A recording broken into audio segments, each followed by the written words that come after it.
Pada tahun 2018 lalu, terjadi letusan bawah laut aktif paling dahsyat di dunia. Itu menurut catatan resminya ya. Nah, saat itu para ilmuwan mengamati gempa bumi yang melanda bagian barat Samudra Hindia di lepas pantai Madagaskar. Dari tahun 2018 sampai 2021, lebih dari 11.000 gempa bumi telah menerjang pulau kecil Mayat yang terletak di antara Madagaskar dan Mozambik. Bahkan gempa terkuatnya mencapai magnitudo 5,9. Padahal sebelumnya daerah ini cukup tenang. Dan tercatat cuma ada 2 gempa bumi selama 50 tahun terakhir. Selain gempa bumi biasa, ada juga dengungan seismik misterius, seperti gempa bumi pada frekuensi rendah yang berada jauh di bawah tanah. Masyarakat setempat gak akan ngerasain dengungan ini di permukaan bumi, tapi para peneliti di seluruh dunia bisa mendeteksinya. Dan mereka tahu kalau fenomena ini berkaitan erat dengan aktivitas gunung berapi yang kurang teramati. Jadi singkatnya, ada kejadian aneh. Letusan bawah laut telah membentuk gunung berapi raksasa setinggi gedung pencakar langit. Gunung berapi bawah laut yang baru muncul ini ternyata sekitar 1,5 kali tinggi gedung One World Trade Center di New York dan hampir 10 kali lebih tinggi dari Patung Liberty. Area di sekitar gunung ini telah dieksplorasi pada tahun 2014, tapi semua medannya hampir datar, tenang dan kosong. Dan sekarang, area tersebut telah dihiasi gunung berapi hampir 2.580 meter di bawah permukaan laut. Magmanya berasal dari reservoir paling dalam sepanjang sejarah yang terletak hampir 55 km di bawah tanah. Bumi punya beberapa lapisan dan bagian tengahnya agak tebal. Wujudnya sangat mirip dengan karamel kacang isian coklat. Menurut penelitian, di dalam cairan mantel bumi kemungkinan besar ada bongkahan kerak samudra. Bongkahan ini kemudian terjebak hingga menghasilkan gumpalan besar di lapisan halusnya. Lapisan luar planet kita bertekstur kaku. Mantel atasnya panas dan keraknya rapuh. Mantel yang panas ini terus bergejolak sehingga bikin kerak di permukaan bumi juga bergerak. Dengan begini, kerak samudra akan tenggelam lalu bikin gumpalan magma raksasa naik ke permukaan. Para ilmuwan juga telah menemukan lempeng kuno Samudra Pasifik ratusan kilometer di bawah Tiongkok. Sisa dasar Laut Pasifik dari masa lalu ini tertarik ke bawah menuju zona transisi mantel. Lempengan batu yang tadinya berada di dasar lautan ini terbuat dari kerak dan sejumlah bahan padat dari mantel atas. Sebagian aktivitas vulkanik di bumi terjadi di area yang nggak bisa kita lihat, tepatnya di bawah permukaan laut. Sekitar 70% aktivitas vulkanik terjadi di lautan dan sebagian besarnya berlokasi di Pasifik Selatan. Di wilayah ini terdapat lebih dari 1.100 gunung berapi yang saling berdesakan. Tebing pantai, rangkaian gunung, tanah, dan sedimen adalah contoh kecil dari bebatuan di planet kita. Sementara lautan menyimpan banyak sekali materi. Di antara permukaan dan inti bumi terdapat mantel. Lapisan batuan ini cukup hangat, tebal, dan terus bergerak. Ratusan kilometer di bawah sana tersembunyi berlian. Selama pembentukannya, batu mulia ini berada di bawah suhu dan tekanan tinggi, hingga akhirnya membeku. Setelah berlian ini naik ke permukaan bumi, para saintis bisa meneliti strukturnya untuk mencari tahu proses pembentukannya dan mendalami rupa planet kita. Berkat berlian, mereka tahu kalau mantel sangat basah dan mungkin juga mengandung lebih banyak air daripada semua lautan di bumi. Bumi bikin air laut makin surut. Saat lempeng tektonik saling bergerak, menukik dan menunjam, banyak air akan masuk ke perut bumi. Air di bawah permukaan bumi bisa membantu menghasilkan magma dan melumasi patahan. Dan sebenarnya, proses ini malah makin mempermudah terjadinya gempa bumi. Air juga tersimpan di dalam mineral, kemudian menyatu dengan kerak bumi saat lempeng samudra baru terbentuk. Melalui proses lipatan dan retakan, sejumlah air kemudian masuk ke dalam kerak dan mantel. Setelah meneliti area sedalam 30 km di bawah permukaan bumi, para ilmuwan tahu kalau zona ini telah menarik 3 miliar teragram atau lebih dari 900 juta kilogram materi. Tiap lautan memiliki keunikan, ada pemandangan menawan di bawah laut, air, danau, maupun sungai. Dasar laut memiliki lapisan garam tebal, sungai dan danau bawah laut terbentuk oleh air laut yang melewati lapisan ini. Setelah garamnya larut, terbentuklah kolam. Garam yang larut ini juga bikin air di sekitarnya lebih padat. Airnya kemudian mengendap dan akhirnya membentuk danau atau sungai bawah laut. Ada juga deretan gunung, parit, dan ngarai. Salah satu ngarai di Laut Bering juga punya relief vertikal lebih dari 2.600 meter. Struktur ini bikin Grand Canyon kelihatan jauh lebih kecil dari aslinya, karena ngarai bawah laut ini hampir 762 meter lebih dalam. Bagian dalam lautan sangat dingin dan suhunya bisa sampai 4 derajat Celcius. Tapi di dasar laut airnya bisa bergolak karena di situ terdapat ventilasi hidrotermal. Mata air panas ini terletak di tepi lempeng tektonik. Suhu air yang keluar bisa mencapai 400 derajat Celcius. Tekanan di bawah air juga sangat kuat dan manusia nggak bisa menahan tekanan sekuat itu. Tapi tekanan ini nggak bikin airnya mendidih. Rata-rata laut kita sedalam 3,7 km. Gelombang cahaya masih bisa masuk pada kedalaman 1000 meter meskipun intensitasnya sangat kecil. Makanya semua misteri yang tersimpan di bawah sana masih berselimut kegelapan. Bagian laut yang benar-benar diterangi matahari bisa sedalam 180 meter. Dan meskipun disinari matahari, sebagian besar planet kita selalu gelap. Penyebabnya karena lautan kita menyelimuti lebih dari 70% permukaan bumi. Suara paling keras di dalam laut dan paling keras dalam catatan sejarah berasal dari gempa es. Saking kerasnya, ilmuwan sampai nggak bisa mendeteksinya dengan sensor saat jaraknya lebih jauh dari 4.800 km. Ada aktivitas seismik yang bikin tanah beku ini hancur. Lapisan es Antartika lebih luas dari daratan Amerika Serikat dan Meksiko. Satu gunung es besar di Antartika memiliki lebih dari 20 miliar galon air yang bisa menyuplai kebutuhan air untuk 1 juta orang selama 5 tahun. Manusia pada umumnya bisa minum es laut, meski kita nggak bisa minum air laut. Selama zaman es, air garam yang terperangkap di sela-sela kristal es lama-lama mengalir keluar. Dengan begini, es menjadi lebih segar untuk dikonsumsi. Kalau semua lapisan es dan gletser di bumi mencair secara bersamaan, permukaan laut akan naik setinggi 80 meter atau hampir setinggi patung Liberty. Masa hidup kerang cukup lama, sehingga kita bisa tahu lebih banyak soal lautan di masa lalu. Moluska purba bisa hidup lebih dari 500 tahun. Dan pada pohon, kita bisa mengamati cincinnya untuk nyari tahu umurnya. Nah, untuk mengetahui umur moluska, kita bisa ngecek cincinnya di dalam cangkang. Para ilmuwan juga bisa menggunakan teknik serupa untuk nyari tahu soal lautan, iklim, dan sebagainya. Karena kerang bisa membantu mereka menyingkap hal-hal yang terjadi sekitar 1000 tahun yang lalu. Saat ini bumi nggak cuma punya 4 samudra, tapi 5. Dan yang terbaru bernama Samudra Selatan atau Samudra Antartika. Perairan ini secara resmi diakui sebagai samudra beberapa bulan yang lalu. Samudra ini berbatasan dengan Samudra Atlantik, Pasifik, dan Hindia. Para ilmuwan masih belum sepakat kalau ini memang samudra baru atau cuma bagian dingin dari ketiga samudra lain.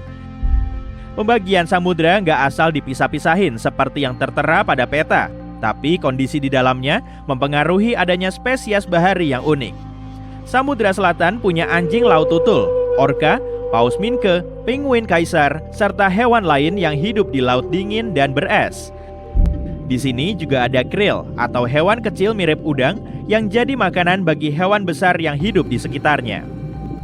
Kehidupan di planet kita dimulai sekitar 3,5 miliar tahun yang lalu. Memang nggak ada yang tahu pasti proses dan waktu spesifiknya, tapi sejumlah teori menyatakan kehidupan pertama kali muncul di kedalaman laut. Beberapa tahun lalu, para ilmuwan menemukan makhluk mikroskopis berbentuk pipa dan filamen di dalam batuan yang terbentuk sekitar 4 miliar tahun yang lalu. Batuan ini diketahui tsunami dapat bergerak tanpa disadari di perairan dalam dengan kecepatan 800 km per jam menyeberangi samudra dalam waktu kurang dari 1 hari. Ketika mendekati daratan, kecepatan tsunami akan melambat hingga sekitar 32 km per jam dan mulai bertambah tinggi. Sebagian besar gelombang ini tingginya kurang dari 3 meter saat menghantam daratan, tapi tingginya mampu mencapai lebih dari 30 meter, sekitar 2 kali lebih tinggi dari Hollywood Sign. Saat tsunami sampai di daratan, daerah yang berada kurang dari 7 meter di atas permukaan laut dan dalam jarak 1,6 km dari laut berada dalam bahaya terbesar. Tapi terkadang tsunami bisa mencapai daratan sejauh 16 km. Jika kamu sedang di tepi pantai saat merasakan gempa bumi yang kuat, terutama yang berlangsung lebih dari 20 detik, itu bisa jadi pertanda bahwa tsunami sedang dalam perjalanan. Perhatikan perubahan mendadak pada permukaan air laut. Jika air tiba-tiba surut lebih jauh dari biasanya hingga memperlihatkan area yang biasanya terendam, itu adalah tanda bahwa tsunami mungkin sedang menuju ke arahmu. Selain itu, jika mendengar suara gemuruh yang berasal dari laut, seperti kereta api atau mesin jet, itu adalah pertanda buruk lainnya. Dan perhatikan juga perilaku hewan yang tidak biasa. Hewan dikenal dapat merasakan bahaya lebih dulu dari manusia, jadi jika melihat burung atau biota laut bertingkah aneh, inilah saatnya untuk waspada. Jika kamu menerima peringatan tsunami resmi baik melalui sirine, radio, TV, atau peringatan seluler, jangan abaikan ya, segera ambil tindakan. Kalau kamu berada di zona rawan tsunami dan mengalami gempa bumi, jangan menunggu peringatan resmi. Segera setelah guncangan berhenti, pergi ke tempat yang lebih tinggi untuk memastikan keselamatanmu. Berlatihlah melalui rute evakuasi sebelum terjadi bencana yang sesungguhnya. Kamu mungkin harus melewati rute ini di malam hari dan dalam cuaca buruk. Kalau kamu sudah hafal rutenya, tidak perlu terlalu banyak berpikir dalam keadaan darurat, dan ini bisa menyelamatkan nyawamu. Bicarakan tentang tsunami dengan semua anggota keluarga. Semua harus tahu apa yang harus dilakukan untuk mengurangi rasa takut dan memanfaatkan waktu yang ada. Jangan simpan surat-surat penting dan barang berharga di area yang rendah. Air banjir bisa sangat tinggi saat tsunami, jadi letakkan dokumen dalam wadah kedap air di tempat yang tinggi. Setelah gempa bumi, jembatan dan jalan seringkali rusak atau terputus. Agar tidak terjebak di dalam mobil di lokasi yang berpotensi berbahaya, berjalanlah dan larilah ke tempat yang aman. Jangan pernah pergi ke pantai untuk melihat tsunami. Kalau kamu bisa melihat gelombangnya, itu berarti kamu berada terlalu dekat untuk bisa menghindarinya. Sebagian besar daerah rawan tsunami memiliki rambu-rambu yang menunjukkan rute evakuasi. Carilah rambu-rambu putih biru bertuliskan jalur evakuasi tsunami atau petunjuk serupa untuk memandumu ke daratan dan menjauhi zona bahaya. Dalam situasi mendesak di mana evakuasi tidak memungkinkan, berlindunglah di lantai 3 atau lebih tinggi di dalam bangunan yang kokoh. Lebih baik lagi, cari atap bangunan yang paling tinggi dan kokoh di dekatmu. Itu lebih baik daripada kamu terpapar. Tsunami bukanlah gelombang tunggal, melainkan serangkaian gelombang dengan volume air yang sangat besar yang dapat membanjiri selama berjam-jam. Gelombang pertama mungkin bukan yang terbesar, jadi tetaplah di tempat tinggi dan jauh dari pantai hingga pihak berwenang menyatakan bahwa situasi sudah aman. Sangat kecil kemungkinannya untuk selamat dari tsunami jika berada di ruang bawah tanah. Saat tsunami menerjang, semua yang dilaluinya akan terendam sementara sampai air surut kembali ke laut. Jika berada di ruang bawah tanah saat tsunami, kamu bisa tertimpa reruntuhan bangunan atau puing-puing yang hanyut, kecuali jika ruang bawah tanah itu sangat kokoh, kedap air, dan dilengkapi pasokan udara yang cukup. Itu pilihan aman untuk berlindung. Jika kebetulan sedang berada di laut lepas ketika peringatan tsunami dikeluarkan di wilayahmu, tetaplah di tempat dan jangan segera kembali ke pelabuhan. Tsunami dapat datang tanpa terdeteksi dengan perubahan permukaan air yang cepat serta arus yang berbahaya di pelabuhan dan dermaga sehingga tidak aman. Di pelabuhan-pelabuhan besar, pihak berwenang mengambil alih selama peringatan tsunami dan mengarahkan pergerakan kapal demi keselamatan. Sangat penting untuk tetap berkomunikasi dengan mereka dan mengikuti instruksi yang diberikan mengenai pergerakan kapalmu. Untuk pelabuhan kecil tanpa pengawasan yang tertata, sebaiknya pindahkan kapalmu dengan hati-hati ke perairan yang lebih dalam. Jika kapalmu berukuran kecil, hal terbaik yang bisa dilakukan adalah meninggalkannya di dermaga dan menuju tempat yang lebih tinggi. Jika tsunami menyapumu di dalam air, carilah sesuatu yang kokoh seperti pohon, pintu, atau rakit. Pegang dengan erat saat kamu terbawa gelombang, berusahalah sekuat tenaga untuk tidak menelan air. Tsunami bisa membawa bahan kimia dan limbah yang berakibat buruk bagimu. Mereka yang mengenakan jaket pelampung berpeluang lebih besar untuk selamat karena akan tetap berada di permukaan gelombang tsunami dan bisa bernapas normal. Gelombang tsunami tidak seperti ombak biasa, jadi tidak cocok untuk berselancar. Tsunami tidak memiliki wajah untuk ditunggangi. Tsunami lebih mirip air pasang yang datang dan pergi. Tsunami jauh lebih besar, cepat, dan kuat, jadi mencoba berselancar di atasnya bukan hanya berbahaya, tapi juga ilegal di banyak negara. Karena tsunami berasal dari gangguan bawah laut seperti gempa bumi, maka tsunami bahkan berbahaya bagi kapal selam. Meskipun kapal selam didesain dengan kuat untuk menahan tekanan bawah air, kekuatan tsunami dapat menyebabkan kerusakan. Tsunami juga menghasilkan arus yang kuat yang dapat mengacaukan kemampuan kapal selam untuk bernavigasi secara efektif. Dalam kasus tsunami yang parah, kapal selam dapat mengalami kerusakan lambung kapal sehingga mengancam daya apung dan integritasnya. Skenario seperti itu dapat menyebabkan kapal selam tenggelam atau terbawa gelombang. Itu sebabnya kapal selam yang beroperasi di daerah rawan tsunami harus ekstra hati-hati dan mampu merespon dengan cepat jika monster laut ini menyerang.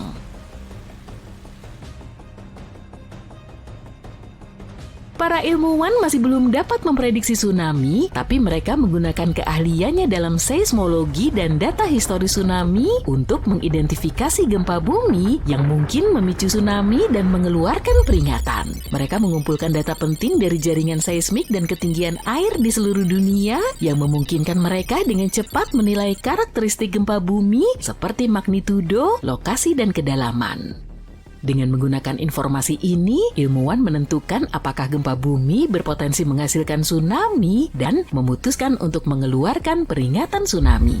Untuk wilayah seperti Amerika Serikat dan Kanada, para ilmuwan di pusat peringatan biasanya mengeluarkan pesan awal dalam waktu 5 menit setelah gempa bumi. Pesan-pesan ini mencakup tingkat kesiagaan, rincian gempa bumi, evaluasi ancaman, perkiraan waktu tiba gelombang, tindakan yang disarankan, dan potensi dampaknya.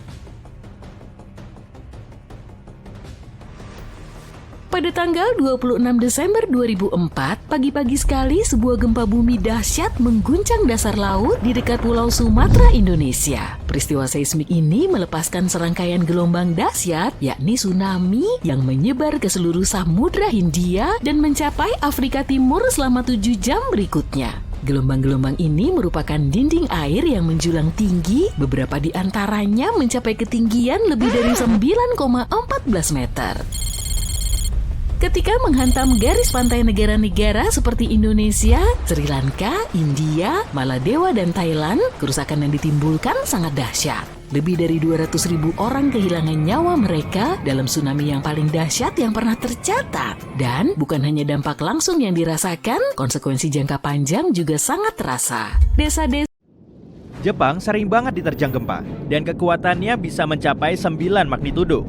Dari skala 1 sampai 9, gempa 1 magnitudo akan menghasilkan getaran kecil. Tapi kalau angkanya mencapai 9, beberapa kota bisa hancur secara bersamaan. Bencana ini melanda Jepang karena negara tersebut berada di cincin api Pasifik. Jadi gini, seluruh permukaan planet kita terbagi menjadi 12 kepingan kerak bumi, dan semuanya bergerak lambat. Gempa bumi paling sering terjadi di titik pertemuan lempeng. Jepang menjadi titik temu antara lempeng Pasifik dengan lempeng Laut Filipina. Tabrakannya terjadi di bawah laut, kemudian menimbulkan gelombang besar, dan efeknya bisa lebih parah dari gempa bumi saja. Untuk melepaskan diri dari bencana tersebut, masyarakat setempat membangun dinding besar di sepanjang pesisir timur Laut Jepang. Tapi nggak semua gempa bisa memicu tsunami. Akan terjadi banyak getaran saat kerak bumi bergerak ke berbagai arah, kemudian menghasilkan celah. Peristiwa ini bisa menghancurkan rumah, jalanan, dan hutan, tapi gempa bumi bawah air seperti ini nggak bisa memicu tsunami. Gelombang besar cuma terbentuk saat aktivitas seismik menyebabkan kerak bergerak vertikal atau naik turun. Tekanan air bergeser pada dasar yang melepas energi.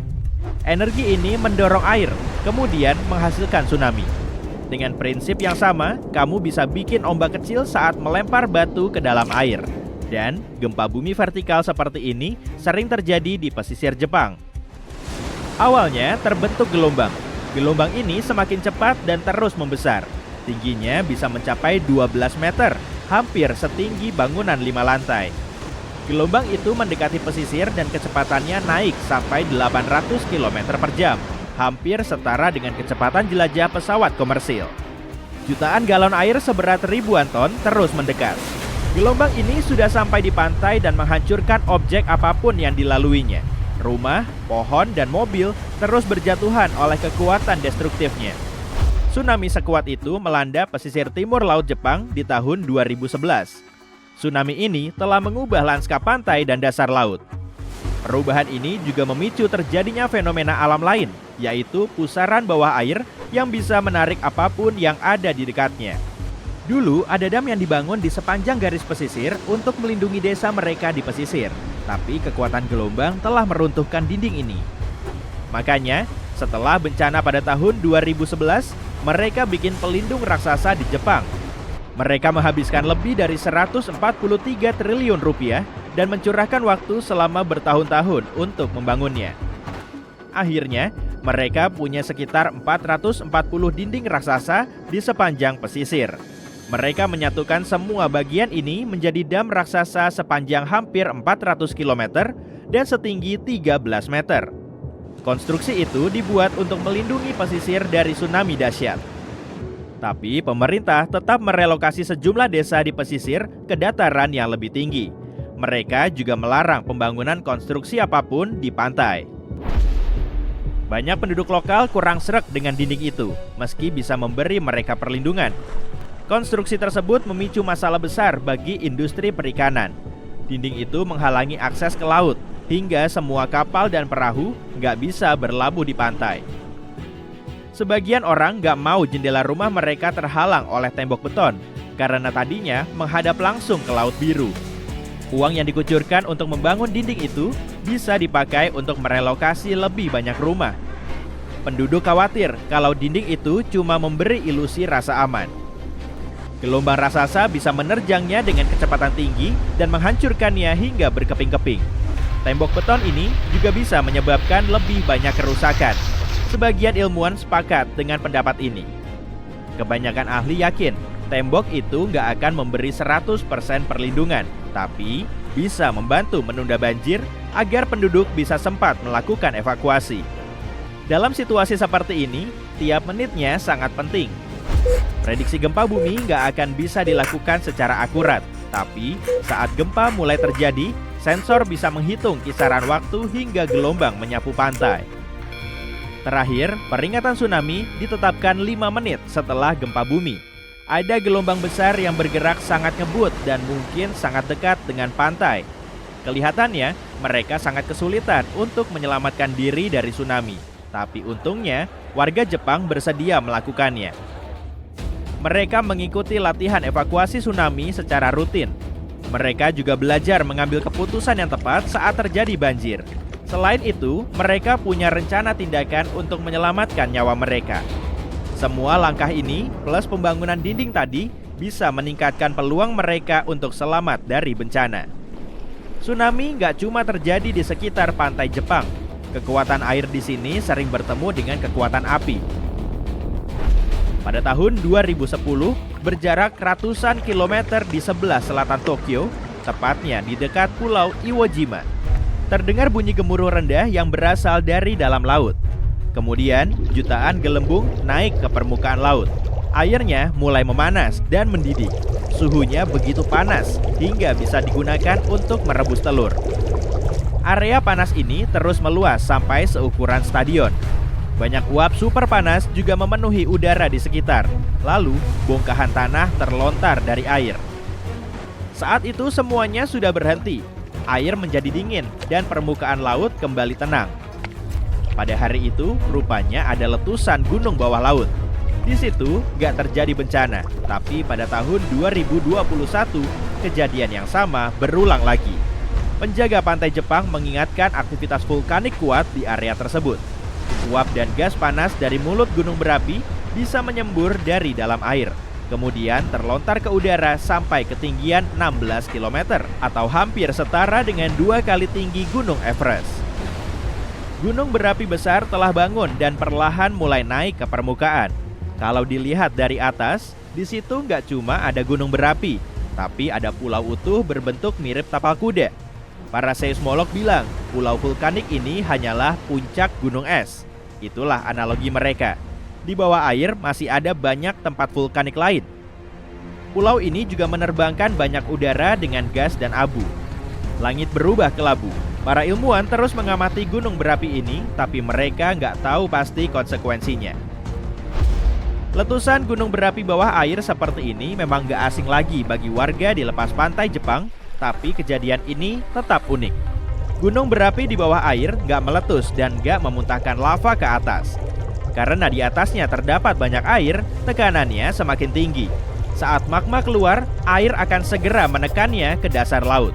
Jutaan galon lava tenggelam, kemudian dingin dan memadat di sekitar gunung berapi. Lava ini membentuk lapisan batuan bumi tebal. Kebanyakan letusan bawah air gak menimbulkan perubahan di permukaan laut.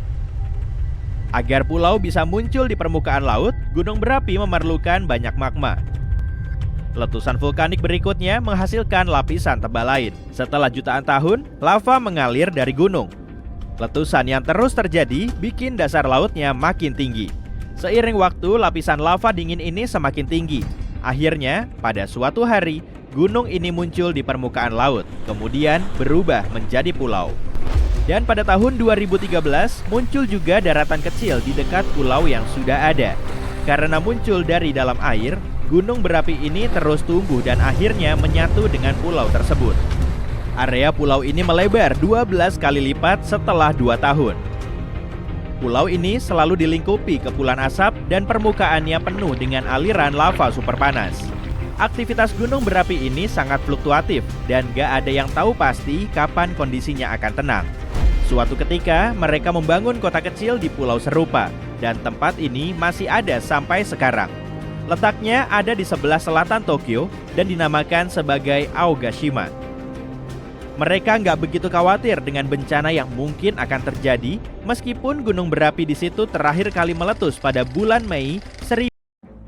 Gempa bumi bawah laut telah memicu retakan besar di bawah air. Luapan air pun mulai memenuhi celah ini dan dibarengi dengan gelombang laut yang kian menyebar. Awalnya sih cuma setinggi 0,3 meter, tapi lama-lama makin menjulang setelah gelombang ini mendekati pantai. Sesampainya di perairan dangkal, kecepatannya mulai melambat lantaran cuma bagian dasarnya yang pertama kali menyapu daratan. Akibatnya terbentuk efek vakum yang menurunkan level air dari bibir pantai. Pelabuhan dan dasar laut pun semakin terlihat jelas. Setelah itu, dinding air raksasa menerjang pesisir, menyapu semua objek yang dilaluinya. Nah, beberapa saat kemudian, gelombang susulan biasanya muncul, atau bisa juga disusul dengan tanah longsor di dekat perairan luas. Sejumlah pohon, tanah, dan bebatuan ikut tercebur ke danau atau laut, sehingga menimbulkan gelombang tsunami besar. 5% tsunami di seluruh dunia disebabkan oleh letusan gunung berapi. Erupsi ini bisa menggerakkan banyak air dan memicu gelombang tinggi. Sebagian tsunami juga disebabkan oleh meteorit yang jatuh ke bumi. Kalau salah satu objek ruang angkasa superhot ini jatuh di laut, kekuatannya akan mampu menggerakkan air dan memicu tsunami dahsyat. Biasanya tsunami mulai terjadi saat gelombangnya setinggi 0,3 meter.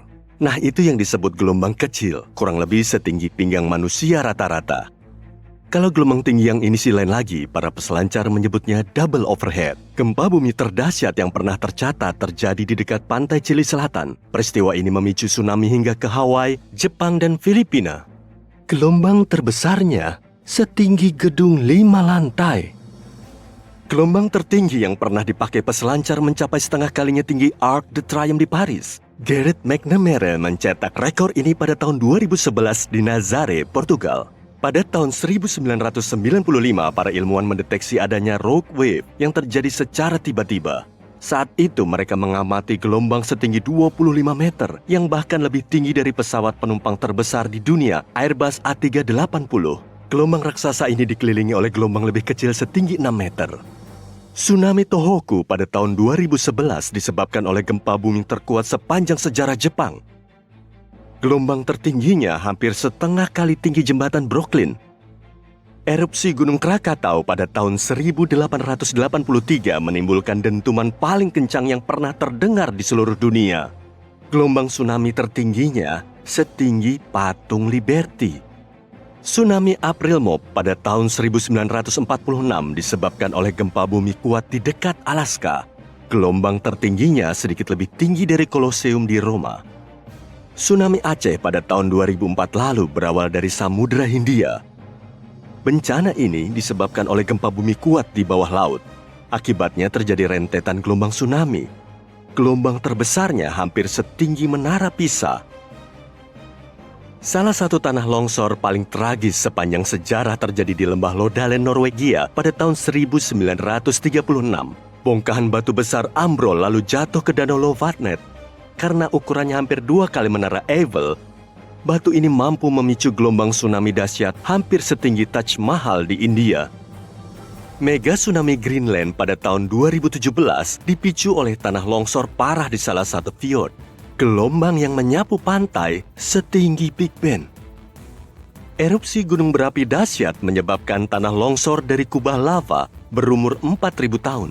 Peristiwa ini menyebabkan mega tsunami gunung berapi Unzen. Gelombang terbesarnya sampai setengah kali tinggi Space Needle di Seattle. Mega tsunami Fogo terjadi 73.000 tahun yang lalu, saat sebagian gunung Fogo runtuh ke laut. Gelombang terbesarnya setinggi Monumen Washington. Saat Gunung St. Helens meletus di puncaknya yang setinggi 457 meter, tanah longsor parah juga terjadi. Bagian dari longsoran ini jatuh ke Danau Spirit, lalu memicu gelombang yang tingginya lebih dari setengah kalinya Menara Eiffel. Mega tsunami Bendungan Vezon terjadi saat tanah longsor menyeret 255 juta meter kubik pepohonan, tanah, dan batuan ke dalam danau. Lalu luapan gelombang besar menyapu semua objek di sekitarnya. Jembatan Golden Gate aja masih kalah tinggi loh. Tanah longsor di Teluk Lituya, Alaska telah menyebabkan salah satu gelombang terdahsyat sepanjang sejarah. Mega tsunami ini menerjang daratan, menyapu pepohonan, tumbuhan, dan tanah kebatuan dasar. Tinggi gelombangnya bahkan melebihi setengah kali tinggi Burj Khalifa, gedung tertinggi di dunia. Sepertiga dari gunung berapi Molokai Timur di Hawaii runtuh dan materialnya jatuh ke Samudra Pasifik. Peristiwa ini memicu gelombang tsunami kurang lebih setinggi gedung tertinggi kedua di dunia, Menara. Oh wow, ada lubang di dasar lautan. Sepertinya lautan itu mengalami kebocoran. Tapi ini tidak seperti kebocoran yang kamu bayangkan, di mana air mengalir keluar. Ini lebih seperti mata air karena air mengalir masuk, bukan keluar. Kebocoran unik ini adalah sesuatu yang kita kenal sebagai oasis Pythia. Seorang mahasiswa pasca sarjana adalah orang yang secara tidak sengaja menemukannya. Dia melihat gelembung-gelembung yang naik ke permukaan. Biasanya gelembung-gelembung di lautan memberitahu kita bahwa mungkin ada beberapa ventilasi hidrotermal yang merupakan titik panas untuk beberapa hal yang sangat keren. Ventilasi ini sebenarnya seperti mata air panas di dasar laut. Namun, alih-alih menggelegak dengan air hangat, ventilasi ini melepaskan cairan yang telah dipanaskan secara berlebihan di kerak planet kita. Ketika air laut merembes ke dalam celah-celah ini dan bergerak jauh ke dalam kerak bumi, air laut bersentuhan dengan mantel yang sangat panas. Hal ini memanaskan air laut hingga mencapai suhu yang sangat tinggi. Dan saat bergerak kembali ke permukaan, air laut membawa gas dan mineral terlarut. Ketika cairan panas menyembur keluar dari ventilasi, cairan tersebut bercampur dengan air laut di sekitarnya dan dengan cepat menjadi dingin. Hanya beberapa meter dari ventilasi, suhu bisa turun hingga 20 derajat Celcius atau lebih, yang tampaknya persis seperti yang disukai oleh beberapa makhluk hidup. Dan ada beberapa makhluk aneh yang hidup di bawah sana dalam kegelapan, seperti ikan hantu, cacing tabung berujung merah raksasa, dan jenis udang unik dengan mata di punggungnya. Dan beberapa di antaranya, seperti cacing tabung dan bakteri, bergantung pada bahan kimia dan mineral yang dilepaskan oleh ventilasi untuk bertahan hidup dalam kondisi yang keras. Namun, dalam kasus ini, air yang menggelegak tidak berasal dari lubang hidrotermal. itu ada di sana karena mata air, dan itu sedikit lebih mengkhawatirkan. Kamu tahu, air di waduk ini harus tetap berada di tempatnya. Jika terlalu banyak yang merembes keluar, mungkin ada beberapa konsekuensi serius, terutama untuk daerah sekitarnya. Kamu dapat melihat kebocoran yang tidak biasa ini di sepanjang zona subduksi Cascadia, yang merupakan garis patahan besar di lepas pantai barat Laut Pasifik. Ini adalah tempat di mana dua lempeng besar yang membentuk kerak bumi bertemu dan bergeser satu sama lain. Air dari oasis Phthia bertindak sebagai pelumas di antara lempeng-lempeng ini. Kamu dapat menganggap zona patahan sebagai meja hoki udara. Ketika tekanan fluida tinggi, kamu seperti memiliki udara yang dihidupkan. Itu berarti gesekan antara lempeng berkurang yang memungkinkan lempeng bergerak. Tetapi jika tekanan fluida lebih rendah, kedua lempeng bisa saling mengunci, yang kemudian menyebabkan penumpukan stres. Bukan berarti mereka akan merasa tidak enak. Dalam konteks lempeng tektonik, stres adalah tekanan atau gaya yang dapat menyebabkan deformasi. Dan jika stres ini mulai menumpuk, pada suatu saat tekanan itu harus pergi ke suatu tempat. Jika terjadi banyak, hal ini dapat memicu gempa bumi dan kemungkinan besar bukan gempa bumi kecil. Sebagai contoh, pelepasan tekanan di zona subduksi Cascadia dapat menyebabkan gempa bumi berkekuatan 9 skala Richter.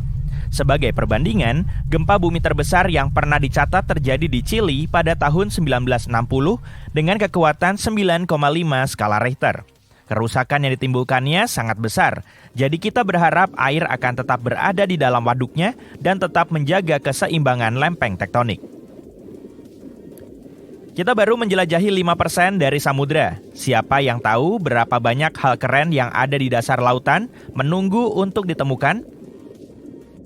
Sebagai contoh, lihatlah benda-benda misterius yang ditemukan oleh para ilmuwan di kedalaman Samudra Atlantik, dekat Azores.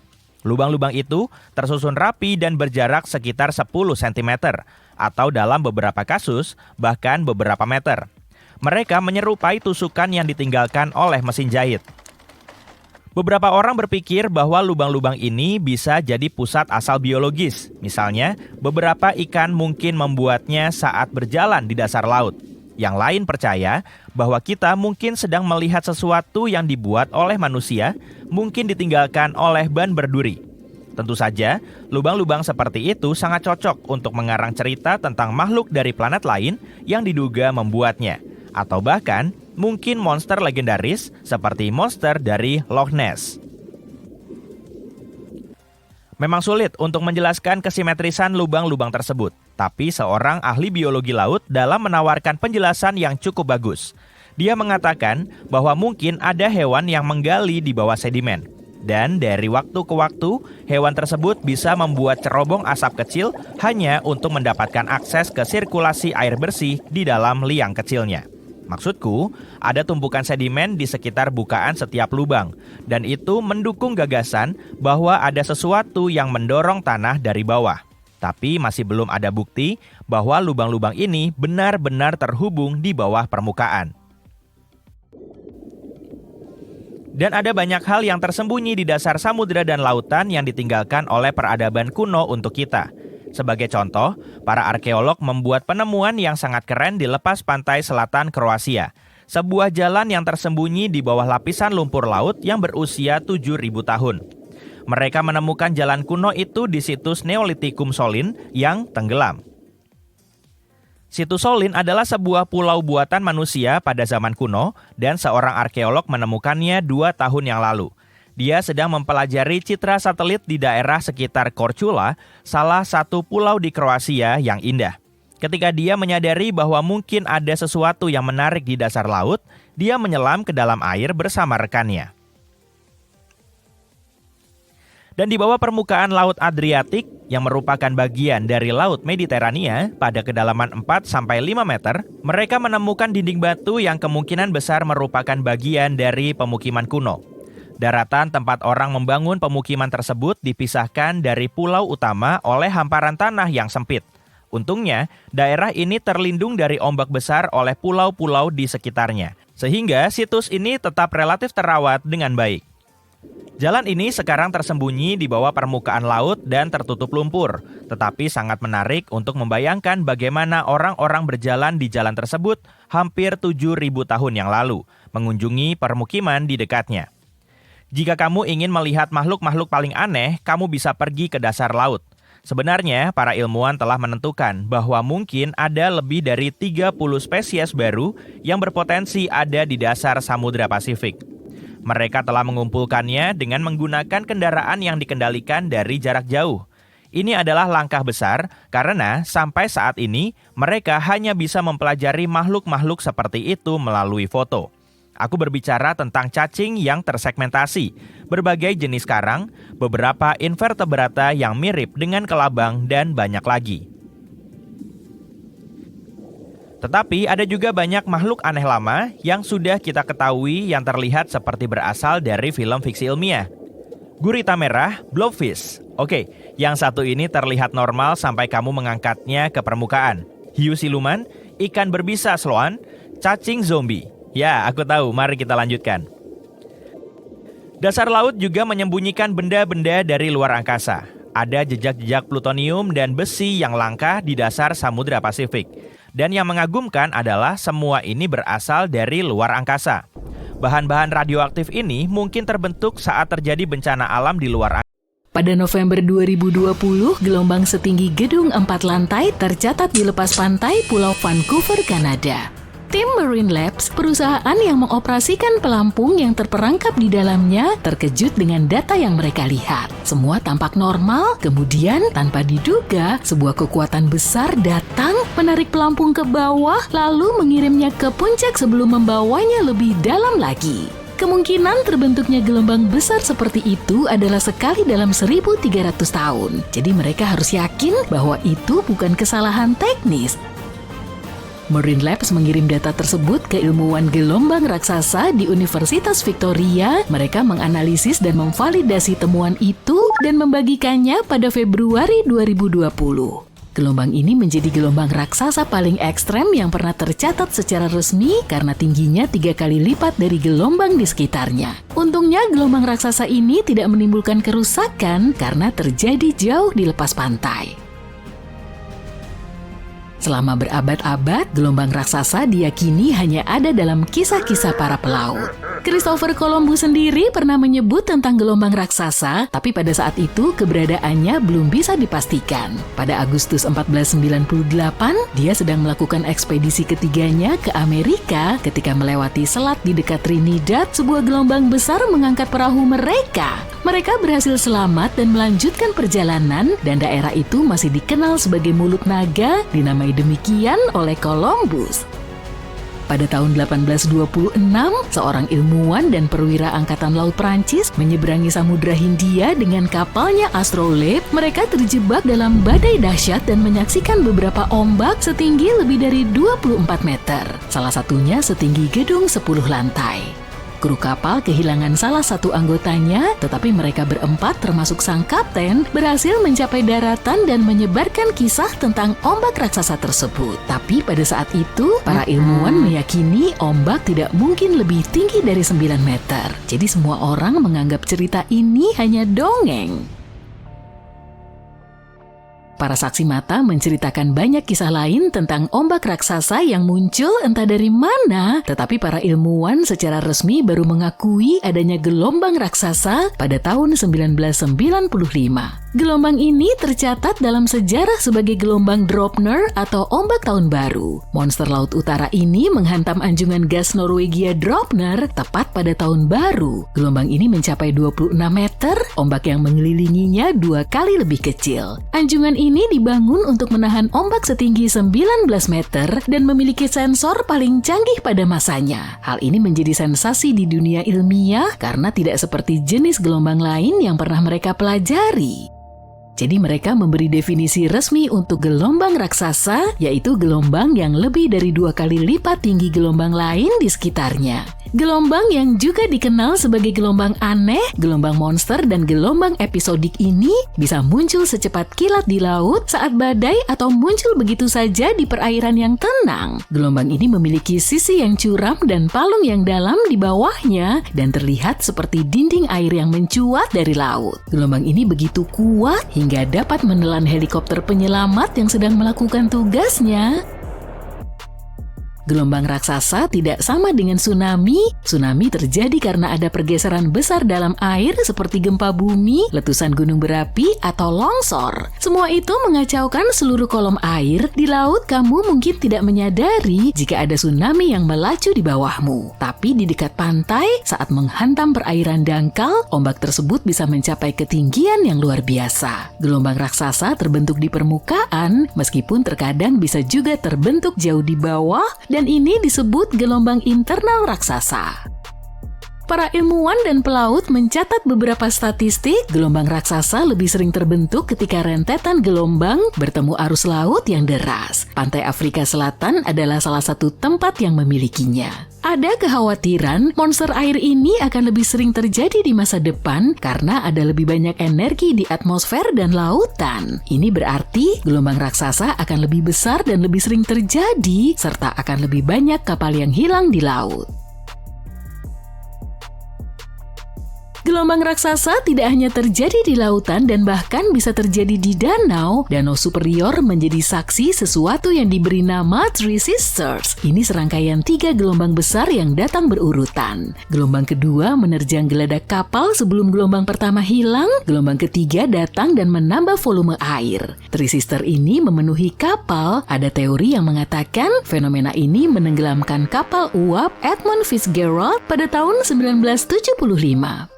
Gelombang raksasa juga berbahaya karena membentuk lubang raksasa di dalam air. Ketika terbentuk, gelombang raksasa ini menarik semua air di sekitarnya. Jadi di dekat pusatnya, lubang ini bisa sangat dalam. Jika haluan atau buritan kapal masuk ke lubang ini, kapal bisa langsung tenggelam.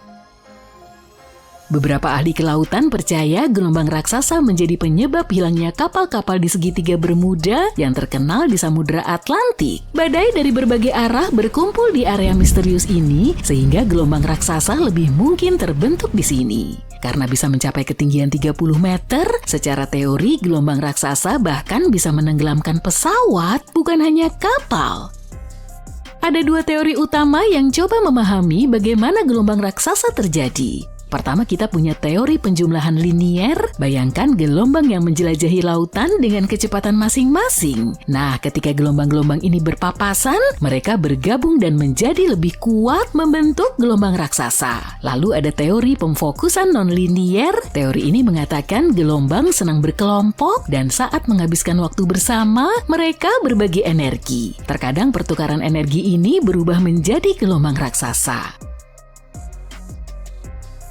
Untuk memprediksi pembentukan gelombang aneh ini, para ilmuwan memerlukan sistem radar yang inovatif untuk terus mengawasi gelombang di dekat kapal. Radar ini mengumpulkan data dan mengirimnya ke model matematika canggih yang memberi gambaran waktu nyata tentang kondisi permukaan laut saat itu. Model ini perlu melakukan perhitungan baru tentang situasi permukaan setiap 5 menit. Model ini akan memberitahu kru kapal jika ada gelombang ekstrem yang akan datang dalam beberapa menit ke depan. Sistem seperti ini belum ada, tapi seiring semakin banyak gelombang yang diukur para ilmuwan, para ahli matematika mungkin akan menemukan cara untuk memperingatkan kita akan gelombang raksasa yang muncul dari dalam air.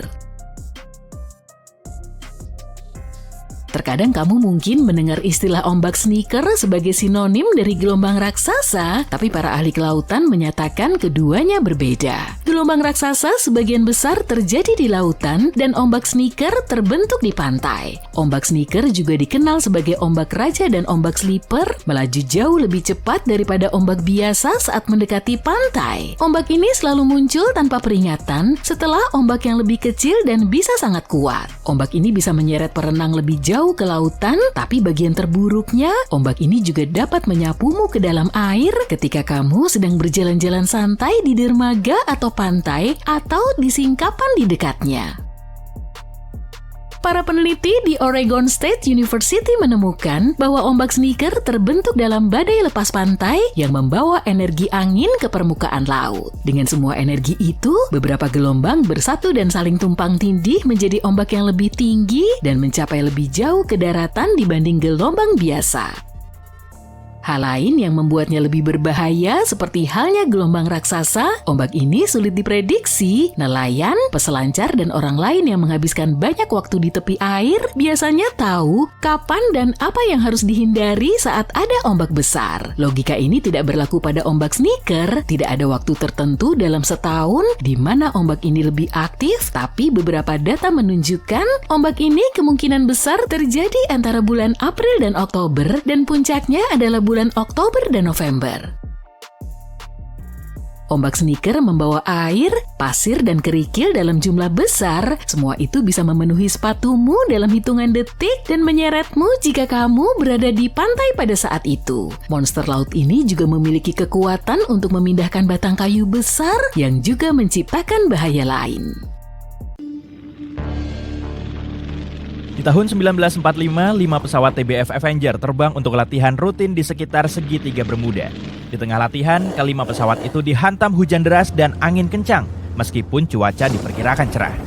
Para pilot menjadi sangat bingung dan melapor ke pangkalan lewat radio bahwa perlengkapan navigasi mereka telah berhenti bekerja. Hal terakhir yang didengar pangkalan adalah saat bahan bakar pesawat pertama berkurang di bawah 10 galon, kami semua bisa jatuh. Lalu, hening. Kelima pesawat dan 14 anggota krunya nggak pernah terdengar kabar beritanya lagi. Dalam pelayaran pertamanya ke dunia baru di tahun 1492, Christopher Columbus berlayar melewati segitiga Bermuda. Columbus melaporkan bahwa suatu malam saat keluar ke geladak kapal, dia melihat cahaya raksasa yang nggak mirip apapun yang pernah dilihatnya muncul di kejauhan. Columbus melihat kompasnya dan alat itu memberikan arah tak menentu. Mungkin kamu sudah tahu segitiga Bermuda nggak tercantum di peta dunia manapun. Ini karena berbagai lembaga resmi menolak untuk mengakui kalau area itu benar-benar ada. Sebuah teori populer menyatakan gelombang raksasalah menyebabkan banyaknya kapal dan pesawat yang hilang. Oleh para ahli, fenomena ini disebut gelombang badai ekstrim. Gelombang ini muncul ketika berbagai pola cuaca terjadi di tempat yang sama dan menyebabkan gelombang besar tak terduga. Para saksi bilang gelombang itu mirip dinding air raksasa. Gelombang ini bisa menjelaskan kenapa kapal tenggelam tiba-tiba dan tanpa meninggalkan jejak. Segitiga Bermuda adalah titik lokasi dengan cuaca sangat intens dan tak bisa diprediksi. Badai terbentuk dengan cepat dan tak terduga, lalu hilang tak lama kemudian. Kalau berkedip, kamu bisa saja melewatkan momen itu. Hal ini bisa menjelaskan kenapa sedikit sekali sinyal bahaya yang dikirimkan karena para pilot dan pelaut nggak tahu akan kedatangan cuaca buruk. Tak seorang pun tahu persis berapa kapal dan pesawat yang telah lenyap di segitiga Bermuda. Perkiraan kasarnya adalah 50 kapal dan 20 pesawat. Seringnya peristiwa hilangnya alat transportasi itu tanpa penjelasan dan nggak pernah ada bangkai yang tersisa. Teori aneh lain yang mencoba memecahkan misteri segitiga Bermuda berasal dari Charles Berlitz. Dia bersikeras area itu adalah lokasi kota Atlantis yang hilang. Menurutnya, semua kapal dan pesawat yang hilang, begitu juga peralatan yang tak berfungsi, disebabkan oleh cahaya energi yang dilepaskan kristal energi khusus yang menggerakkan Atlantis. Meski kedengaran konyol, teori ini ternyata cukup meyakinkan hingga lebih dari 20 juta orang dari seluruh dunia membeli bukunya. Di tahun 1800, sebuah kapal layar besar bernama USS Pickering berangkat dari Amerika Serikat dalam perjalanan ke Hindia Barat. Kapal itu berlayar melewati segitiga Bermuda dengan 90 awak kapal dan gak terdengar kabarnya lagi. USS Pickering adalah kapal pertama yang dikonfirmasi hilang di segitiga Bermuda. Diyakini bahwa kapal itu tenggelam karena badai, tapi karena nggak ada bangkai yang ditemukan, kita nggak pernah tahu pasti. Saat 5 pesawat TBF Avenger hilang, diadakanlah operasi pencarian besar-besaran. Sejumlah perahu dan pesawat memeriksa segitiga Bermuda untuk mencari tanda-tanda keberadaan pesawat itu. Salah satu perahu pencari adalah Airboat PBM-5 Mariner. Airboat itu berangkat pukul 19.27 dan mengirim pesan radio 3 menit kemudian. Lalu, tak pernah kedengaran kabarnya lagi. Jejak airboat penyelamat maupun kelima pesawat Avenger itu juga musnah. Penyelidikan besar-besaran dilakukan atas hilangnya pesawat dan airboat ini, tapi tak pernah ditemukan apapun. Area laut ini adalah salah satu rute pelayaran terpadat di dunia. Sebagian orang yang skeptis percaya fakta ini telah menjawab misteri itu. Secara statistik, makin sibuk areanya, makin tinggi pula frekuensi kecelakaan dan hilangnya kapal serta pesawat. Meski masuk akal, bukan frekuensi kehilangan itu yang menjadi penyebab misteri segitiga Bermuda, melainkan tiadanya penjelasan atau bangkai yang ditemukan. Di dasar laut, organisme yang terurai melepaskan konsentrasi gas metana tinggi yang terperangkap di bawah air. Gas ini bisa menumpuk sampai boom, meletus. Gas itu naik ke permukaan dan meledak. Jika kapal berada di salah satu area letusan ini, air akan sangat berkurang kepadatannya dan menyebabkan kapal tenggelam dengan cepat tanpa peringatan. Ilmuwan percaya ini bisa menjadi penyebab banyaknya kapal dan pesawat yang hilang di segitiga Bermuda. Meskipun teori ini sangat masuk akal, tampaknya sangat tidak mungkin. Survei Geologi Amerika Serikat menyatakan tidak ada pelepasan gas besar di area ini selama 15.000 tahun terakhir. Dasar laut terdiri dari bebatuan yang mengandung banyak magnetit. Magnetit lebih mirip besi. Medan magnet bereaksi terhadap konsentrasi magnetit tinggi di dasar laut yang bisa memicu semacam konflik antara keduanya. Ini bisa menyebabkan berbagai anomali cuaca dan hasilnya terjadilah masalah navigasi. Wajar saja kalau perubahan apapun di dasar laut atau di medan magnet bumi akan sangat memengaruhi segitiga Bermuda. Karena medan magnet terus-menerus bergerak, ada kemungkinan segitiga Bermuda juga terbawa.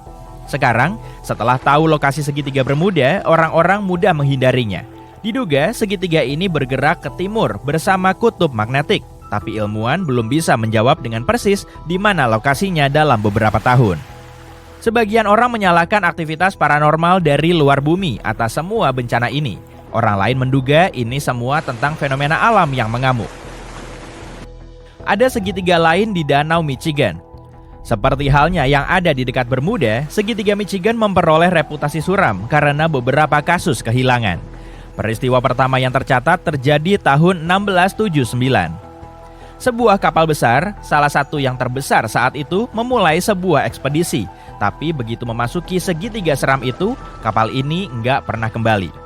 Beberapa waktu kemudian, sebuah pesawat hilang di titik segitiga ini. Biasanya langit sangat cerah di sana, tapi di tahun 1883, beberapa orang menyaksikan hal-hal yang enggak wajar di area itu. Sebagian mengaku melihat balok-balok es besar jatuh dari langit dan kru kapal bahkan berhasil mendapatkan satu balok es sebagai bukti kuat. Sementara itu, segitiga seram lainnya ada di area misteri Samudra Pasifik. Di selatan pesisir Jepang, gak jauh dari Tokyo, ada sebuah area tempat banyak kapal menemui takdirnya. Lenyap tak berbekas di perairan ini. Orang-orang menamakannya segitiga naga. Sebagian ilmuwan percaya penyebab anomali ini adalah perubahan lingkungan. Di dasar laut area segitiga Pasifik itu juga ditemukan metana hidrat konsentrasi tinggi. Kamu melenceng dari jalur awal dan berlayar ke arah yang salah. Ada Laut Karibia di dekat segitiga itu yang disertai pulau-pulau kecil. Dasar laut di sini nggak dalam. Kapal bisa memasuki perairan dangkal. Sekarang kapal terjebak di beting dan kamu nggak tahu di mana posisimu. Kalau kejadiannya di abad ke-21, kapten kapal akan bisa sampai ke pantai dengan memakai GPS dan navigasi modern lainnya. Tapi menariknya, kali ini kompas berfungsi dengan benar, karena sudah lama kutub utara bumi tidak berimpitan dengan kutub sejati di wilayah segitiga Bermuda. Garis agonis itu ada di tempat yang jauh dari sini. Nggak ada masalah dengan navigasi, tapi entah kenapa disinilah kapal-kapal lenyap. Sebenarnya nggak cuma di sini sih, di seluruh Samudra Atlantik ada berbagai lokasi tempat banyak kapal menghilang. Segitiga Bermuda bahkan nggak masuk 10 besar dari tempat-tempat semacam itu. Salah satu alasan utama kenapa banyak kapal hilang di sini adalah salah satu rute pelayaran paling populer di Atlantik adalah melalui segitiga Bermuda. Dan kalau ada makin banyak kapal di suatu tempat, bisa jadi makin banyak pula kecelakaan kapalnya. Sederhananya seperti itu. Lalu, keadaannya makin aneh. Teori-teori lain bilang ada celah ruang waktu di area ini. Kapal-kapal dan pesawat yang masuk ke dalam celah ini akan berakhir di masa lalu atau masa depan. Tapi karena alasan tertentu, nggak ada satu bukti pun yang bisa menjelaskan mitos ini. Nggak ada alasan untuk mendasari bahwa celah itu tersembunyi di suatu tempat di sini. Pangkalan peradaban luar bumi berlokasi di segitiga Bermuda. Para pengunjung dari galaksi lain mencuri kapal-kapal beserta krunya. Jadi tak seorang pun bisa menemukan bangkai kapal. Ini juga sebuah mitos populer yang nggak bisa dibenarkan secara ilmiah. Kraken hidup di suatu tempat di dalam segitiga. Ini adalah cumi-cumi raksasa yang menenggelamkan kapal dan juga merupakan legenda yang saling diceritakan oleh para pelaut. Tapi cumi-cumi raksasa tinggal di kedalaman laut. Hewan ini bisa tumbuh sampai seukuran setengah gerbong kereta. Tapi belum pernah tercatat kasus di mana Kraken menenggelamkan kapal besar. Di area segitiga Bermuda, Kraken belum pernah terlihat. Orang-orang di masa lalu nggak tahu akan keberadaan makhluk ini. Jadi saat melihatnya untuk pertama kalinya, mereka menggambarkannya sebagai monster besar mengerikan. Cumi-cumi raksasa termasuk makhluk yang paling sulit dipahami di bumi, dan ilmuwan harus memakai sonar untuk menemukannya. Hewan ini nggak suka meninggalkan kedalaman laut yang gelap dan kemungkinan akan takut terhadap bunyi kapal. Jadi, fakta ini harusnya mencoret cumi-cumi sebagai tersangka. Gempa bumi bawah laut telah memicu retakan besar di bawah air. Luapan air pun mulai memenuhi celah ini dan dibarengi dengan gelombang laut yang kian menyebar. Awalnya sih cuma setinggi 0,3 meter, tapi lama-lama makin menjulang setelah gelombang ini mendekati pantai. Sesampainya di perairan dangkal, kecepatannya mulai melambat lantaran cuma bagian dasarnya yang pertama kali menyapu daratan. Akibatnya terbentuk efek vakum yang menurunkan level air dari bibir pantai. Pelabuhan dan dasar laut pun semakin terlihat jelas. Setelah itu, dinding air raksasa menerjang pesisir, menyapu semua objek yang dilaluinya. Nah, beberapa saat kemudian, gelombang susulan biasanya muncul, atau bisa juga disusul dengan tanah longsor di dekat perairan luas. Sejumlah pohon, tanah, dan bebatuan ikut tercebur ke danau atau laut, sehingga menimbulkan gelombang tsunami besar.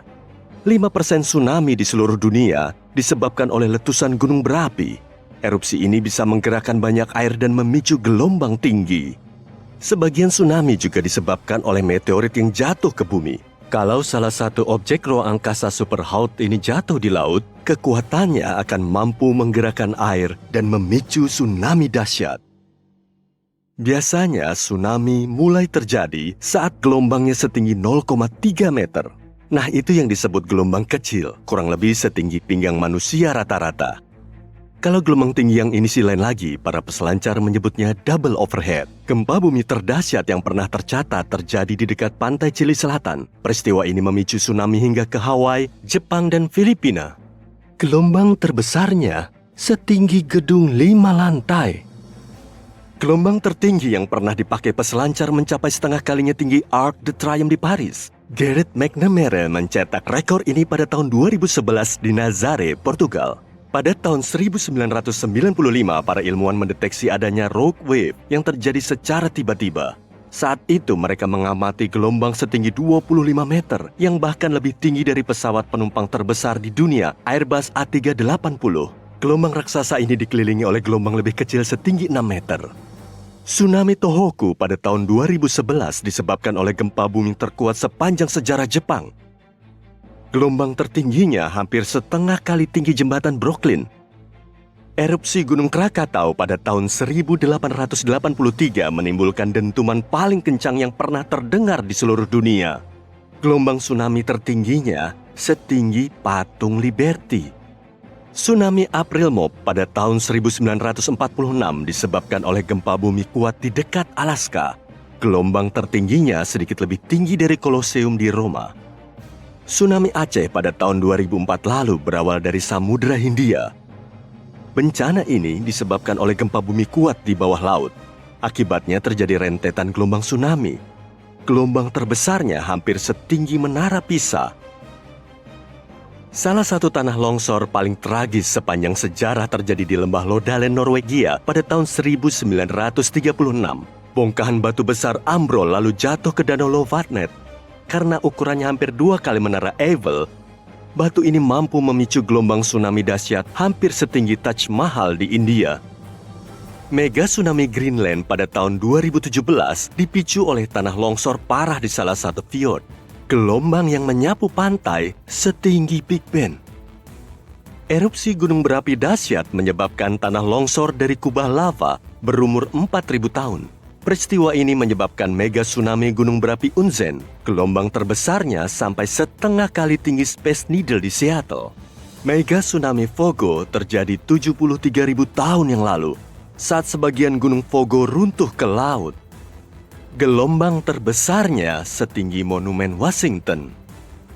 Saat gunung St. Helens meletus di puncaknya yang setinggi 457 meter, tanah longsor parah juga terjadi. Bagian dari longsoran ini jatuh ke Danau Spirit, lalu memicu gelombang yang tingginya lebih dari setengah kalinya Menara Eiffel. Mega tsunami bendungan Vezon terjadi saat tanah longsor menyeret 255 juta meter kubik pepohonan, tanah, dan batuan ke dalam danau. Lalu luapan gelombang besar menyapu semua objek di sekitarnya. Jembatan Golden Gate aja masih kalah tinggi loh. Tanah longsor di Teluk Lituya, Alaska telah menyebabkan salah satu gelombang terdahsyat sepanjang sejarah. Mega tsunami ini menerjang daratan, menyapu pepohonan, tumbuhan, dan tanah kebatuan dasar. Tinggi gelombangnya bahkan melebihi setengah kali tinggi Burj Khalifa, gedung tertinggi di dunia. Sepertiga dari gunung berapi Molokai Timur di Hawaii runtuh dan materialnya jatuh ke Samudra Pasifik. Peristiwa ini memicu gelombang tsunami kurang lebih setinggi gedung tertinggi kedua di dunia, Menara Shanghai. Saat lahir hanya setinggi 30 cm. Namun semakin mendekati pantai, semakin besar. Tak lama kemudian memasuki perairan dangkal dan mulai bergerak pelan. Di bawah sana, manusia kecil seperti semut berteriak dan berlarian ke segala arah. Gelombang tsunami pertama menerjang pantai. Bagian atasnya bergerak lebih cepat daripada bagian bawahnya yang membuat gelombangnya sangat tinggi dan curam. Titik terendah gelombang ini mengeringkan daratan lebih dulu. Prosesnya menciptakan efek isap yang menarik air dari pantai, menelanjangi pelabuhan dan dasar laut. Ketika itu, mereka yang mengetahui tanda-tanda tsunami mendekat masih punya kesempatan untuk menyelamatkan diri. 5 menit kemudian, dinding air raksasa menerjang pantai dan menyapu semua yang ada di hadapannya. Tidak hanya satu, tapi ada banyak gelombang. Fenomena ini disebut penjalaran gelombang. Kecepatannya bukan bergantung pada jarak gelombang dari sumbernya, melainkan pada kedalaman laut. Tsunami bisa bergerak secepat pesawat jet di tengah laut. Namun, begitu masuk ke perairan dangkal, kecepatannya berkurang. Lain halnya dengan ketinggian tsunami. Di permukaan laut terbuka, seringkali tingginya tak lebih dari 30 cm. Itu sebabnya, pelaut berpengalaman sekalipun mungkin tak menyadari keberadaannya. Tapi tingginya meningkat drastis begitu mendekati pantai. Gelombang yang pertama biasanya bukan yang paling kuat, tapi banyak orang tidak mengetahui hal ini dan membuat kesalahan besar yang terkadang membahayakan nyawa mereka. Setelah gelombang pertama pergi, orang mulai tenang dan percaya bencana telah usai. Karena itulah, gelombang berikutnya yang jauh lebih besar dan kuat bisa menyeret mereka yang lengah. Yang paling mengerikan adalah tsunami bisa bergerak melintasi lautan tanpa kehilangan energi dan bisa melaju ratusan meter di daratan. Dengan jumlah air sebanyak itu, bobot dan dorongannya mampu menyapu semua yang dilewatinya. Mobil, pohon, manusia, dan bahkan gedung-gedung. Gemuruh tsunami yang mendekat lebih kencang daripada suara jet yang lepas landas. Terkadang, tsunami menerjang sebagai aliran deras air berbusa. Di lain waktu, tsunami membuat laut surut, membuat ikan terdampar, dan menggulingkan perahu. Tapi, apa sebenarnya penyebab tsunami? Salah satu bencana alam paling kejam yang menghancurkan segalanya? Pada lebih dari 70% kasus tsunami, penyebabnya adalah gempa bawah laut. Misalnya, pada tsunami tahun 2004 di Indonesia, atau yang dikenal dengan Boxing Day Tsunami, getaran gempa bawah laut menghasilkan beberapa gelombang besar. Yang terbesar bahkan setinggi Arc de Triomphe di Paris. Tanah longsor juga bisa menyebabkan tsunami, seperti yang terjadi pada tahun 1963 di Italia. Saat itu, lebih dari 250 juta meter kubik tanah, hutan, dan bebatuan bergulir berjatuhan ke danau. Dinding air hitam menutupi langit di desa kecil di bawah bendungan Fayong, salah satu yang tertinggi di dunia. Dengan gemuruhnya yang memekakan telinga, gelombang itu melewati ujung bendungan dan menghabisi semua yang dilewatinya. Mega tsunami tahun 1980 di Amerika Serikat juga disebabkan oleh tanah longsor. 450 meter bagian teratas Gunung St. Helens runtuh setelah erupsi gunung berapi. Bongkahan longsor ini jatuh ke sebuah danau, Spirit Lake. Bongkahan itu mendorong air danau menjadi rangkaian gelombang hampir setinggi menara Eiffel. 5% dari total tsunami di seluruh dunia diakibatkan oleh erupsi gunung berapi. Misalnya, tsunami mengerikan yang terjadi pada tahun 1883 yang disebabkan oleh letusan Gunung Krakatau di Selat Sunda. Erupsi itu hampir mengosongkan kantong magma di bawah Gunung Krakatau. Dasar laut dan daratan di atasnya jatuh ke kantong magma ini menyebabkan beberapa gelombang tsunami yang tingginya lebih dari 40 meter di atas permukaan laut. Beberapa tsunami disebabkan oleh meteorit yang jatuh ke bumi, seperti yang terjadi jutaan tahun lalu saat sebuah asteroid menabrak semenanjung Yucatan. Yap, asteroid yang sama yang diperkirakan membuat punah dinosaurus yang menghasilkan mega tsunami terbesar sepanjang sejarah bumi. Tinggi gelombang pertamanya hampir 2 kali gedung tertinggi di dunia, Burj Khalifa. Tapi, sekitar 80% dari kasus tsunami lahir di cincin api Pasifik. Kok bisa? Ada alasannya kenapa dinamai demikian, yaitu banyaknya letusan gunung berapi di wilayah ini. Ahli navigasi dan penjelajah asal Portugis Ferdinand Magellan mengunjungi samudra terbesar di dunia ini pada awal abad ke-16. Dia melihat perairannya sangat tenang, itu sebabnya samudra itu dinamai Pasifik yang berarti tenang. Ferdinand tidak tahu bahwa ternyata samudra ini adalah rumah bagi cincin api. Cincin api merupakan rangkaian gunung berapi dan titik seismik aktif lainnya berbentuk tapal kuda sepanjang 40.000 km. Terbentang dari ujung bawah Amerika Selatan, naik ke pesisir Amerika Utara dan Kepulauan Aleut. Lalu turun ke Jepang, Filipina, dan Indonesia. Setelah itu, memutar ke Papua Nugini, melewati Kepulauan Pasifik Barat Daya, dan berakhir di Selandia Baru. Sekarang, cincin api ini bukan berbentuk cincin tertutup, tapi jika kamu mempertimbangkan gunung berapi yang tidak aktif di Antartika, kamu akan mendapatkan bentuk yang kamu butuhkan. Gunung berapi terbesar dan paling aktif di bumi ada di wilayah ini, yaitu Mauna Loa dan Kilauea di Hawaii, Gunung Fuji di Jepang, Gunung St. Helens di Amerika Serikat, Krakatau di Indonesia, dan masih banyak lagi. Intinya, rantai gunung berapi ini membentang di Samudra Pasifik dan melewati banyak titik pertemuan dari lempeng tektonik. Yang terbesar adalah lempeng Amerika Utara, Eurasia, Karibia, Antartika, dan sebagainya. Lempeng-lempeng ini terus bergerak, mereka bertabrakan, bergerak saling bertumpuk, meluncur melewati satu sama lain. Aktivitas tanpa henti ini membuat gunung berapi meletus. Dan tiba-tiba terbentuklah palung laut yang dalam. Palung Mariana sedalam 11 km, bagian laut paling dalam di dunia, juga berada di wilayah cincin api. Palung ini terbentuk saat sebuah lempeng tektonik terdorong ke bawah lempengan lain. Belakangan, lempeng laut Nazca didesak ke bawah lempeng Amerika Selatan. Sayangnya, lempeng Nazca tidak turun ke bawah dengan mulus. Proses ini membentuk pegunungan dan mendorong magma lebih dekat ke permukaan. Saat energi dilepaskan dari inti cair planet kita, lempeng tektonik bergerak dan saling mengikis. Tekanan menumpuk di area itu lalu menghasilkan gempa. Pusat gempa tersebar di wilayah pertemuan lempeng-lempeng tektonik. Hampir 90% gempa di dunia terjadi di wilayah cincin api Pasifik. Gempa bumi terkuat yang pernah tercatat di wilayah ini mencapai 9,5 dari 10 skala Richter. Gempa bumi Valdivia, juga disebut gempa besar Chili, terjadi pada 22 Mei 1960 dan berlangsung hampir selama 10 menit. Bencana itu menghancurkan area seluas California dan menyebabkan gelombang tsunami besar yang mencapai pantai di Hawaii, Jepang, Filipina, Australia, dan Selandia Baru. Para ahli sering menjelaskan cincin api sebagai sebuah keterkaitan. Maka, saat bencana alam terjadi bersamaan di sisi yang berlawanan, keduanya tak saling berhubungan. Misalnya, pada tahun 2016, beberapa gempa bumi mengguncang Pulau Kyushu di Jepang. Segera setelahnya, Chili juga mengalami gempa bumi hebat 7,2 skala Richter. Tapi, kedua gempa ini tidak saling berhubungan. Jarak di antara kedua pusat gempa ini sekitar 16.000 km. Terlalu jauh untuk saling berkaitan.